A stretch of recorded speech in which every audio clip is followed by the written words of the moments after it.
साष्टांग प्रणाम किया दशरथ ने और विनय पूर्वक कहने लगा, गुरुदेव आज्ञा कीजिए। अब आज्ञा क्या है मेरे लिए, आपने मेरा मन तो पढ़ ही लिया।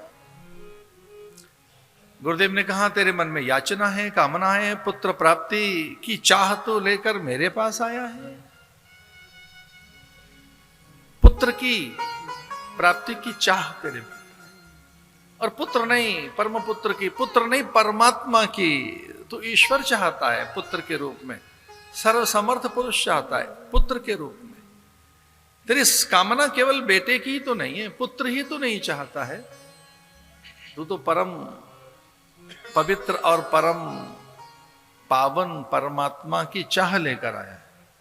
ईश्वर प्राप्ति की कामना है कि पूरी होगी, लेकिन इसके लिए यज्ञ करना होगा, इसके लिए बड़ा यज्ञ करना होगा।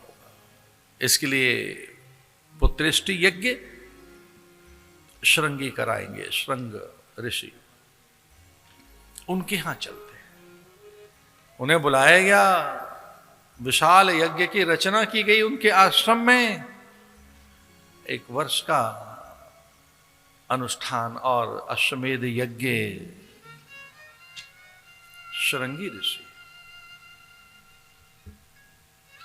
ऋष्ट श्रृंगो वनचरस्तप स्वाध्याय संयुतः अनभिज्ञस्तु नारिणां विषयाणां सुखस्य च। वशिष्ठ ने कहा कि श्रृंगी के संकल्प से ही परमात्मा की प्राप्ति होगी। सामान्य ऋषि नहीं है वो एक बार ऐसे दृष्टिपात करें तो बंजर भूमि में भी फूल फल प्रकट हो जाते हैं। जो वंध्या है वो सगर्भा हो जाती है, वो गर्भ धारण करने की सामर्थ्य रखती है। वो निशाचरों का वध नहीं करते, निशाचरों पर दृष्टिपात करते हैं। श्रृंगी के दृष्टिपात से ही निशाचर देव हो जाते हैं।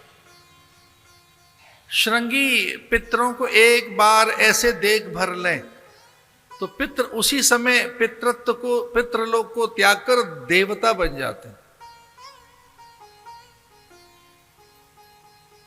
उनकी दृष्टि ही पर्याप्त है, केवल देखना भर ही उनका पर्याप्त है। वो इतने बड़े ऋषि हैं।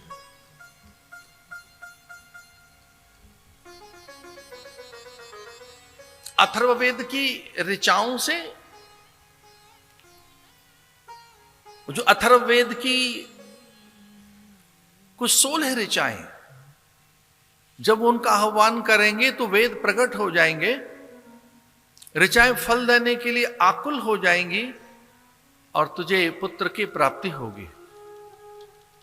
इसे श्रृंगी ऋषि श्रृंग के पास जाना होगा।